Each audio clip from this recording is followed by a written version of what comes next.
बिस्मिल्लाहिर्रहमानिर्रहीम अस्सलामुअलैकुम स्टूडेंट्स। और आज हमारा टॉपिक रहेगा window to world history class 7 में causes of downfall of Umayyad dynasty. ये पेज नंबर 21 है। अच्छा, ऐसे तमाम स्टूडेंट्स जो आज इस वीडियो के ज़रिए हमारे इस चैनल पे अटैच हुए हैं, तो हम थोड़ा सा उनकी आसानी के लिए main points of Umayyad dynasty को कर लेते हैं कि इससे पहले जो 6-7 हमारे टॉपिक्स हो चुके हैं, जो ऑलरेडी हम वीडियोस अपलोड कर चुके हैं, उनके अंदर क्या कुछ हो चुका हुआ है। तो देखें, सबसे पहले हमें ये इल्म है कि इस डायनेसिटी की जो बेस है, जो बुनियाद रखी, वो हज़रत अमीर मुआविया रज़ी अल्लाह ताला अन्हु ने रखी। दमस्कस को इन्होंने अपना कैपिटल बनाया, जो कि सारिया शाम के अंदर है। ये सब कुछ जो पावर इन्होंने एक्सपेंशन की अपनी इस डायनेसिटी के अंदर, ये की थ्रू द मिलिट्री कैंपेन, यानी ज़्यादातर इन्होंने एक्सपेडिशंस की हैं, मिलिट्री एक्सपेडिशंस की हैं। एक्सपेंशन में इन्होंने नॉर्थ अफ्रीका को, स्पेन को, सेंट्रल एशिया को, इवन के बहुत सारी बैजेंटाइन टेरिटरीज़ को भी आपने कंट्रोल में लिया, और इस तरह से कुछ एडमिनिस्ट्रेटिव और इकोनॉमिक रिफॉर्म्स भी लेके आए कि इन्होंने एक यूनिफॉर्म करेंसी राइज की, टैक्सेशन का निज़ाम लेके आए, और एग्रीकल्चर को, ट्रेड को, कॉमर्स को, यानी इंपोर्ट एक्सपोर्ट को, इन सब चीज़ों को इम्पोर्टेंस दी है। और साथ ही साथ इन्होंने कल्चरल और एग्रीकल्चरल अचीवमेंट्स जो हैं, उनके अंदर बहुत अच्छा काम किया कि अच्छी मसाजिद तामीर की, बिल्ट आइकॉनिक मॉस्क जो हैं वो तामीर की हैं। इवन के डूम ऑफ जेरूशलम इसकी एक बहुत अच्छी एग्जाम्पल थी। अब हम चलते हैं अपने प्रॉपर रीडिंग की तरफ, जो कि पेज नंबर 21 पे है। Causes of downfall of Umayyad dynasty में हम थोड़ी चीज़ों को अंडरलाइन करते जाएंगे ना। मेन जो वर्ड्स हैं जिनके ऊपर हमारी ये पूरी लाइन चलेगी, हम उनको थोड़ा अंडरलाइन करेंगे ताकि हमें आसानी रहे। और हम किसी क्वेश्चन को, अब देखें, क्वेश्चन अगर फ़र्ज़ कर लें आपका ये टोटल 5 नंबर का है, और आपको सिर्फ इसमें से 2-3 चीज़ों की लाइनें आ रही हैं, और आप हेडिंग बना के अगर इसे करेंगे तो यकीन करें कि आपके 5 में से कुछ भी ना सही तो कम से कम 4 नंबर तो लाजमी आएंगे, वरना 5 में से 5 के लिए भी आप जो है बड़े 100% कैंडिडेट बन जाएंगे। आज सबसे पहले हम ये देखेंगे कि इसमें जो हेडिंग बनेगी, मैं ज़रा पॉइंटर कर लूं। अच्छा, यहाँ पे है कैपेबल, अनकैपेबल जो कैलिफ्स हैं वो वहाँ पे मौजूद थे। तो इसकी रीडिंग ऐसे कर लेंगे, out of the 14 caliphs of Umayyad dynasty, यानी उमैय्यद डायनेसिटी के जितने भी कैलिफ आए, अब उनकी जो जो नंबरिंग हम जब उनकी टाइमलाइन देखते हैं तो वो टोटल 14 है।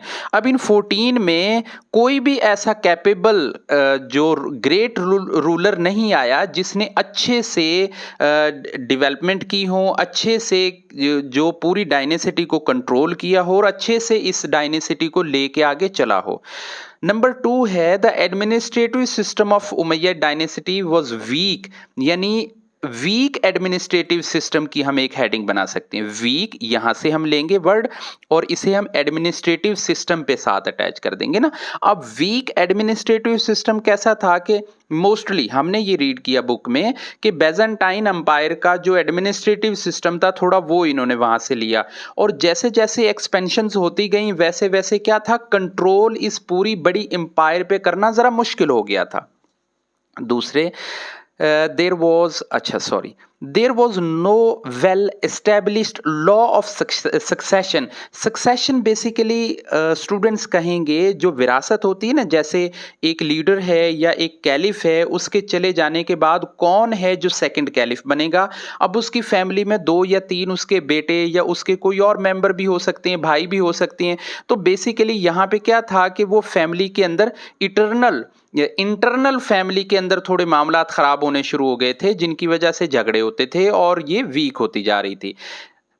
नंबर 4 है द लेटर उमैयद वो रथलेस कहते हैं जालिम को, क्रूल को, यानी जैसे जैसे टाइम गुजरता गया वैसे वैसे ये जालिम होते गए। And they insulted the generals, Who are the generals? Generals are the those persons they fight for their self, कि जो इनके लिए लड़ रहे थे दूसरे एरियाज में जाके अफ्रीका में और बैटल ग्राउंड के अंदर होते थे, जो जनरल्स थे जो इनके लिए टैक्सेशन को कलेक्ट कर रहे थे, जो इनके लिए जो इनकी एक्सपेंशन में हेल्प कर रहे थे, तो उनके साथ इंसल्टेड बिहेवियर आ रहा था। ठीक है, हु हैड वुन, जो के जीतते थे, जो वुन करते थे, लॉरियल्स ऑफ फॉर देम, यानी इनके लिए एजाज। लॉरियल्स कहते हैं एजाज को। एजाज मतलब क्या हो गया?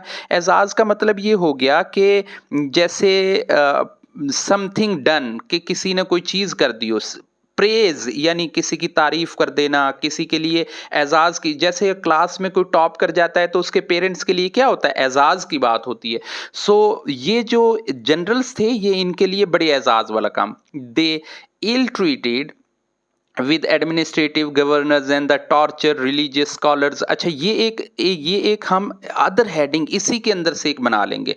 रिलीजियस स्कॉलर्स के साथ भी जो ट्रीट है, जो इनका बिहेवियर है वो इल ट्रीटेड है, अच्छा नहीं है। सो ये हमारे 4 के अंदर से भी एक और हेडिंग जनरेट हो जाएगी। सही है, 2 चीजें हो गई। They treated the treasury. Treasury मतलब जो खजाना होता था। अब ये खजाना कहाँ से आता था भाई? ये खजाना आता था जहाँ से ये खमस रिसीव कर रहे थे, यानी 5th पार्ट, जहाँ से ये उशर रिसीव कर रहे थे, यानी 10th पार्ट, जहाँ से ये ज़कात ले रहे थे जो मुस्लिम्स के ऊपर एप्लीकेबल थी। इसके साथ साथ क्या था कि जो खराज ले रहे थे दूसरे स्टेट्स के ज़रिए से, या कोई गिफ्ट वगैरह आ रहे थे, तो ये सब ट्रेजरी को इन्होंने पर्सनल प्राइवेट प्रॉपर्टी बनाया हुआ था। सही। The Umayyad Caliphate were established and ruled predominantly by the Arabs, यानी इसके अंदर जो जो रूल करने वाले जो कैलिफ्स थे, ये जो मेन मेंबर्स थे, वो प्रीडोमिनेंटली अरब्स थे, यानी वो अरब। अब प्रीडोमिनेंटली का मतलब होता है कि ग्रेटर इन इंपॉर्टेंस, यानी उन बंदों को एज ए अरब होने की वजह से बहुत ज़्यादा इंपॉर्टेंस दी जाती थी। जबकि देखें हजूर सल्लल्लाहु अलैहि वसल्लम ने क्या किया कि जो लोग थे उनकी सलाहियतों की बेस पे लोगों को आगे निकाला। देखें हजरत बिलाल हबशी रजी अल्लाह ताला अन्हु, देखें गुलाम हैं लेकिन उनकी मोहब्बत और उनकी कुर्बानी का सिला ये दिया कि हजूर सल्लल्लाहु अलैहि वसल्लम ने उनको अपना मौज़न मुकर्रर किया। तो यहाँ पे डोमिनेंस नहीं रखा कि नहीं ये तो कुरैश से ही आएगा, ये तो फलां कबीले से ही आएगा, तो जो जिसके लिए सलाहियत थी उसे वहां पे रखा। However governors and other officials belong to the different tribes, जबकि जो सेकंड कैटेगरी के जो रूलर्स थे, जो ऑफिशियल्स थे, वो दूसरे डिफरेंट ट्राइब्स से होते थे। This hampered the integration of the empire became the cause of the many rebellions. Rebellions कहते हैं बगावत को, और हैम्पर्ड कहते हैं रुकावट को। टू इंटरफेयर विद कर देना, कि रुकावट डाल देना, और ये सारे प्रोसेस क्या हो रहे थे? ये रुकावट डाल रहे थे। The Umayyad ruler imposed more taxes to the other people of Islam, justified hence the causing the unrest, के टैक्स बहुत ज़्यादा हो गए थे और लोगों की जो फाइनेंशियल कंडीशंस हैं वो ज़्यादा ख़राब हो गई थी। रीडिंग हमारी कंप्लीट हो गई है। अब थोड़े मेन पॉइंट्स कर लेते हैं इसके ना, जो हमने अब इसमें reasons of downfall of Umayyad dynasty में जो मेन पॉइंट निकालें वो क्या निकालें? देखें, फैमिली कॉन्फ्लिक्ट था, पावर स्ट्रगल हो रही थी। हमने कहाँ पे रीड किया? हमने यहाँ पे रीड किया। देखें ये वाला मैं ज़रा इसे अक्सर मैं भूल जाता हूँ। अच्छा, ये यहाँ पे देखें, सक्सेशन जो नहीं था, कैलिफ और क्या था, वीक थी, कैपेबल नहीं थे, वही हमने यहाँ पे एक हेडिंग बना ली है, frequent succession crisis Weeknd the dynasty. ये इसकी थोड़ी सी एक्सप्लेनेशन हो गई। करप्शन थी, नेपोटिज्म था। करप्शन क्या थी कि वो जो ट्रेजरी थी उसे पर्सनल यूज़ के लिए कर रहे थे। अपॉइंटमेंट जो है अनक्वालिफाइड रिलेटिव्स को दी जा रही थी। इकोनॉमिक ट्रबल्स थी, हैवी टैक्सेशन थे। यही जो हमने रीड किया, जो बैक पे हमने ये देखें, जो जो कुछ है हमने इसी में से निकाल के आपकी आसानी के लिए ना हेडिंग्स बनाई हैं।